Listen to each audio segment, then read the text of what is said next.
સાહેબ વડોદરાની અંદરમાં સુશી એટલે ઓલમોસ્ટ નવું ફૂડ છે અને આખા ગુજરાતની અંદરમાં સુશી રોડ ઉપર ક્યાંય નથી. અચ્છા. પ્લસ આ ક્વોલિટી ક્વોન્ટિટી અને પ્યોરિટી હેલ્ધી 100%. ઓકે. એવરીથિંગ બધું હોમમેડ છે. અચ્છા. નાના છોકરાથી માંડી અને મોટા સુધીની બધા માટે છે. આઈ થિંક ગુજરાતની અંદર નહીં પણ આઈ થિંક ઇન્ડિયાની અંદરમાં કોઈ જૈન સુશી નથી આપતું, હું આપું છું. શું વાત. સ્વામિનારાયણ સુશી હું આપું છું. ઓકે. તો એટલો ટ્રસ્ટ છે એ લોકોને કે બીકોઝ મારું બધું ઘરનું બનાવેલું છે. મારું આપણે બહારથી નથી લેતા, એ બી આપણે ઘરે બનાવીએ છીએ. બેસ્ટમાં બેસ્ટ વસ્તુ છે હેલ્ધી લેવર માટે. અગર તમે જીમમાં જાઓ છો કે ઇવન પ્રેગ્નન્ટ લેડી બી ખાઈ શકે છે આપણી વસ્તુ. અચ્છા. Yeah. Hi, this is Nisba and I visit roadside sushi today. It was delicious and yummy. You also I can suggest you can also visit roadside by sushi. It was amazing and tasty. Thank you. તો આજે આપણે પહોંચી ગયા છે road side સુશીમાં. આપણે best વસ્તુ એમની dish લીધી છે, આપણા માટે સ્પેશિયલ બનાવેલી છે.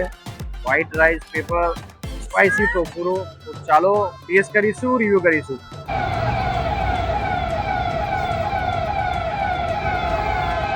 આમાં જે કિંમતી જે એમને નાખી છે ને અંદર, એમને જે બનાવી છે ઘરે, હોમમેડ છે એકચ્યુઅલી. ખરેખર એક નંબર છે, ટ્રાય કરવું જોઈએ. પહોંચી જાઓ રોડ સાઈડ સુશીમાં. બેસ્ટ વસ્તુ ખવાડે છે, ક્વોલિટી ખવાડે છે, એક નંબર. પહોંચી જાઓ.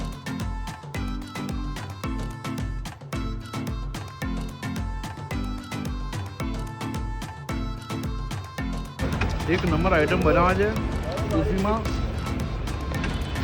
પહોંચી જાઓ, મજા આવશે.